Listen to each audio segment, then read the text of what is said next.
And from the red line off his backhand, now Bureau right circle off a bouncing puck.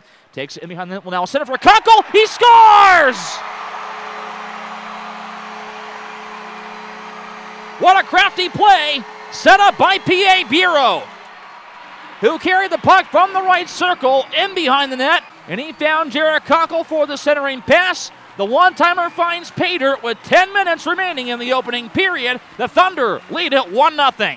Yeah, no, great pass, great vision by him. We were, looking to get the puck behind the net maybe and get their D and forwards moving. Maybe they'll make some miscues, and it happened. So I was kind of open off the post. He made a great pass and just kind of happened to go in. They're a pretty veteran team. I don't know how many veterans they have, but they got a lot of them and not many rookies. So, they're not going to just give up on any game, and they've been playing well as of late, and that's always going to help you mentally too. So, yeah, they were definitely mentally tough. They didn't stop, and they just kept coming, and we just couldn't put it in and get that tying goal. We just got to come and play again tomorrow. That's why you play 72 games, and this is pretty disheartening, losing another game right now.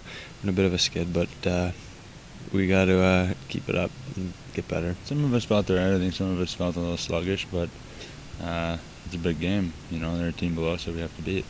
So there's no excuse, and we got to figure it out because the games are coming fast and furious this time of the year.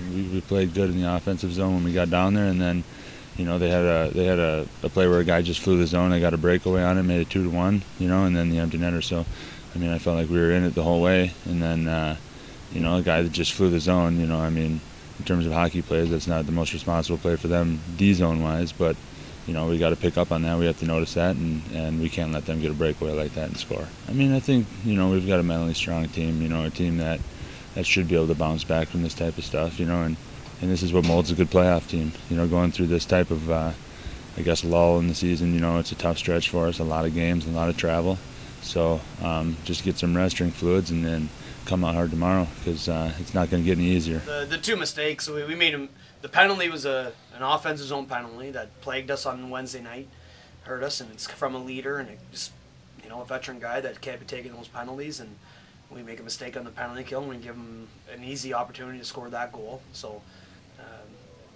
And that's after we come out with a 1-0 win from what was a pretty average first period. We turned the puck over a lot and really allowed them to skate circles around us because we kept putting it on their tape or just laying it out into space for them in the neutral zone. So nice pass from Pierre on that play that set up the goal, though. Well, for sure, it was a nice play, but that was one of only probably 3 or 4 quality shifts that we actually had in the first period. But we come out with a lead, we get into the second period, and we take back-to-back penalties, and they end up getting one on us, and then.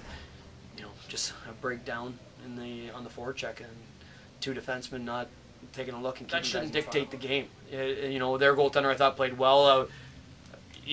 Obviously that goal was the wrong call. None of us even touched their goaltender, and it was loose. So I thought that one should have counted. But we've had enough go our way that every now and then those are going to go against you. But it's 1 goal at home is not enough. It's just we gotta be better.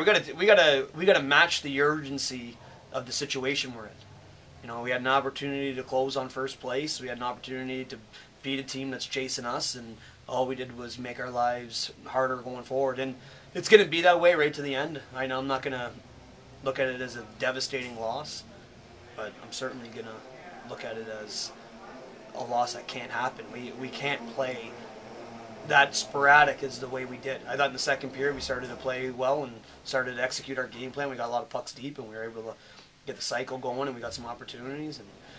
But it wasn't enough, and it wasn't. I don't like passing blame around.